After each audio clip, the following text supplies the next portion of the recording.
मेरी माटी मेरा देश, मिट्टी को नमन, वीरों को वंदन किया जा रहा है। बोल के तो गए थे। जस्ट वो ये हादसा हुआ अप्रैल में 2017 अप्रैल में, और वो अगस्त का 17 में वापस आने वाले थे।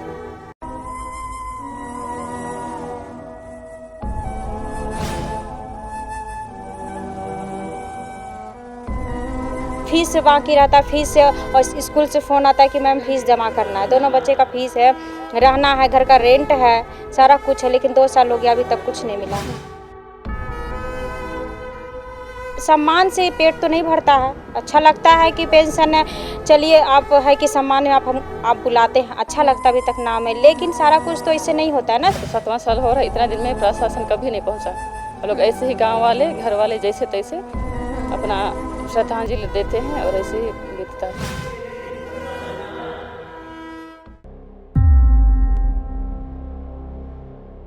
नमस्कार, मैं लीजा और आप देख रहे हैं #भारत न्यूज। मेरी माटी मेरा देश, मिट्टी को नमन, वीरों को वंदन किया जा रहा है। प्रधानमंत्री नरेंद्र मोदी के द्वारा उन्होंने सभी तरीके से योजनाएं उन वीरों को सम्मानित करने की बात रखी और हमारे साथ एक वीर वधू जुड़ी हुई है। हम इनसे बात करेंगे। लगातार जो सम्मान है वो मिल रहे हैं आपको, आप लोगों को कैसा लगता है? सर्वप्रथम तो धन्यवाद देना चाहते हैं कि जो हमें सम्मान देते हैं उनका, और अपने पति की शहादत से गर्व है। मतलब उनका कमी खलता है, लेकिन जहाँ हमें बुलाया जाता है वहाँ जाते हैं, हमें सम्मान मिलता है, बहुत अच्छा लगता है। आंखें भर आ रही है उनकी याद में।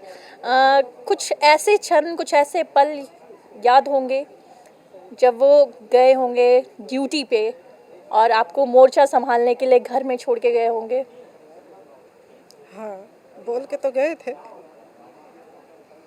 जस्ट वो ये हादसा हुआ अप्रैल में 2017 अप्रैल में, और वो अगस्त का 17 में वापस आने वाले थे, लेकिन उनका बर्फ एम्बुलेंस में उनका शहीद हो गया।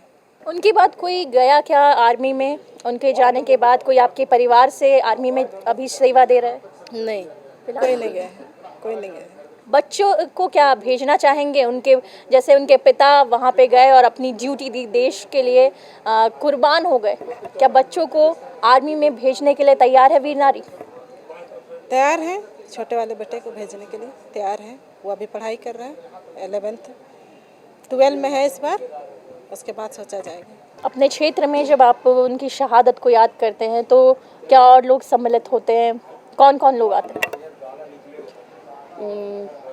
फर्स्ट शहादत दिवस जब मनाए तो मुखिया आई थी, और एक बार चैनपुर से वीडियो आए थे। फिर अभी 7वां साल, इस बार ना 7वां साल चल रहा है। अभी सितंबर में होगा, 18 सितंबर। तो 7वां साल हो रहा है, इतना दिन में प्रशासन कभी नहीं पहुंचा। हम लोग ऐसे ही गांव वाले, घर वाले जैसे तैसे अपना श्रद्धांजलि देते हैं और ऐसे ही बीतता है। और जगह और भी जगह शहीद हुए थे ना, और जगह नहीं, हम साथ में पूरी में 19-20 शहीद हुए थे। उनके जगह बहुत अच्छा प्रोग्राम होता है, पूरे लोग वीडियो भेजती है, हमको देखते हैं, अच्छा नहीं लगता है, एकदम सुनसान लगता है, कोई याद ही नहीं करता है। तो मतलब आपको ये भी सवाल उठ रहे हैं कि ये जो सम्मान दिया जा रहा है वो बस एक कहा जा सकता है दिखावा, क्योंकि धरातल पे आपके साथ जो चीज़ें चल रही है वो ये है कि कोई आता तक नहीं। गुमला में हाँ सम्मानित तो दिया जाता है, बुलाते हैं, लेकिन गांव में जब शहादत दिवस होता है उनका शहादत कोई याद ही नहीं करता है, कोई पहुंचता ही नहीं है। ऐसे सम्मान दे दिया जाता है, ऐसे हर जगह बुलाया जाता है। मेरी माटी मेरा देश कार्यक्रम में भी इन्हें बुलाया गया, लेकिन इनका एक कहना था कि ऐसे कोई याद नहीं करता। जब हम अपने क्षेत्र में उनके लिए, उनकी शहादत को याद करने के लिए जो कार्यक्रम रखते हैं, वहाँ पहली बार तो मुखिया आया, लेकिन दूसरी बार से कोई भी नहीं पहुँच पाता है, तो ऐसे में मन दुखी रहता है। ना 2 साल होने चला है, ना हम लोग को पेंशन दिया गया है, ना ही कुछ राशि दिया गया है। अभी तक 2 साल में कुछ नहीं मिला है। और सरकार मिलना भी नहीं चाहती है, क्योंकि जब मिलने का बोलते हैं सीएम से मिलना है, गृह सचिव से मिलना है, किसी से मिलने ही नहीं दिया जा रहा है। 2 साल हो गया है, दोनों बच्चे का पढ़ाई लिखाई, रहना, रेंट, खर्च सारा कुछ अभी तक 2 साल से उठा ही रहे हैं। ये चले गए पेंशन तो वो तो ऑटोमेटिक है, बंद हो गया, और पेंशन तो अभी तक 2 साल सितंबर में है, लेकिन ना ही जॉब, ना ही पेंशन, ना ही स्कूल का फीस। जब जिस दिन हुआ था उसमें सर आए हुए थे, सीएम सर आए हुए थे कि हम लोग आ रहे हैं, हम सर दोनों बच्चे का खर्च उठाएंगे, पढ़ाई लिखाई करेंगे जब तक आप झारखंड में हैं। लेकिन जिस समय बोले वहीं तक था, ना ही कुछ पढ़ाई लिखाई का सारा खर्च हमको देना है, घर का रेंट भी देना, कम से कम क्वार्टर भी अलॉट कर देते तो रहने का भी खर्च हो मिल जाता। यहाँ से लेटर बीएसएफ बोली, बीएसएफ में था कि चलो बीएसएफ में मेन तो ये बीएसएफ ज्वाइन किए थे, लेकिन वहाँ से फिर 3 साल के डिप्टेशन में आए हुए थे, झारखंड जगवार, वहाँ शहीद हुए, तो वहाँ से बोला गया ये यहाँ जिस मिट्टी से हुआ है वही मिट्टी से दिया जाता है पेंशन। तो वहाँ लगातार अभी आप खुद काम कर रही होंगी, क्या काम करती हैं? कोई काम नहीं कर रहे, मेरे ससुर जी पेंशन मिलता है, उनसे घर चलता है। जॉब ही नहीं दे रही है तो कहाँ से हम क्या करेंगे? जॉब भी दे दे तब तो आदमी करेगा। 2 बच्चे हैं आपके? हाँ, 2 बच्चे हैं। क्या उन्हें अब आर्मी में भेजना चाहेंगी या अन्य सेवाओं में भेजना चाहेंगे? क्योंकि अभी जो आप जूझ रही जिस सिचुएशन से, उसके बाद सच्चाई क्या है? क्या आप भेजना चाहती हैं?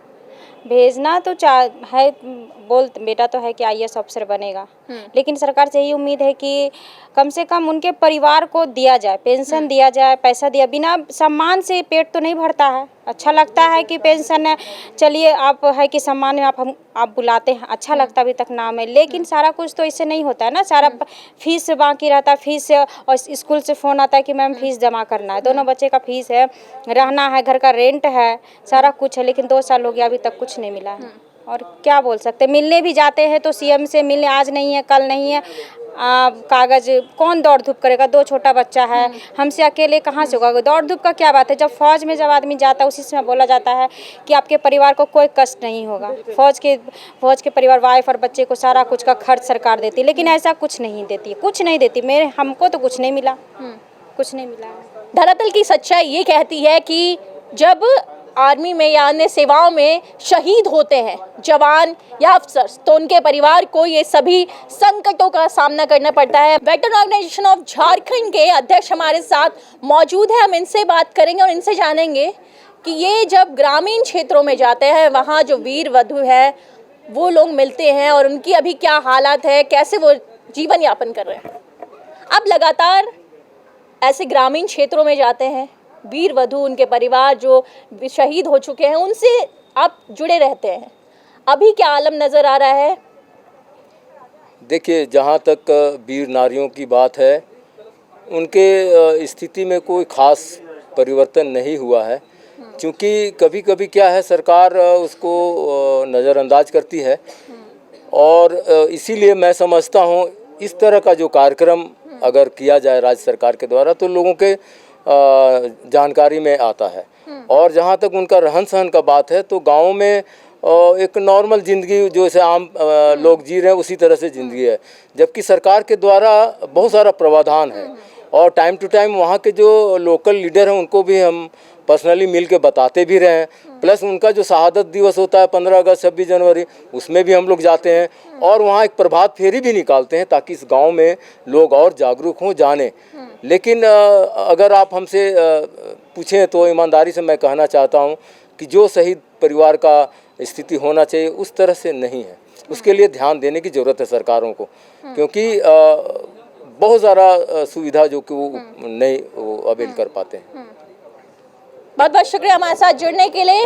जो सुविधाएं मिलने चाहिए सरकार की तरफ से, कई योजनाएं हैं जो वीर यहाँ शहीद हो चुके हैं उनके परिवारों के लिए, लेकिन कुछ सुविधाएं वो मिल नहीं पाती है। सम्मान मिल जाता है लेकिन सुविधाओं की अभाव में परिवार रह जाता है। सवाल उठते हैं कि क्या सम्मान से ही सब कुछ होगा? सम्मान एक बड़ी बात है, लेकिन उन्हें जो सुविधाएं मिलनी चाहिए सरकार की तरफ से वो उन तक पहुंच नहीं पाती है। तो ऐसे में वो परेशान रहते हैं, क्योंकि उनके जो घर चलाने वाले लोग हैं वो तो शहीद हो चुके रहते हैं, और ऐसे में परिवार को कौन देखेगा?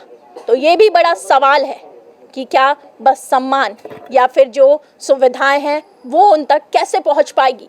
ऐसी तमाम खबरों के लिए बने रहे #भारत न्यूज़ के साथ। कैमरा पर्सन सुजीत के साथ मैं लीजा, #भारत के लिए रांची से।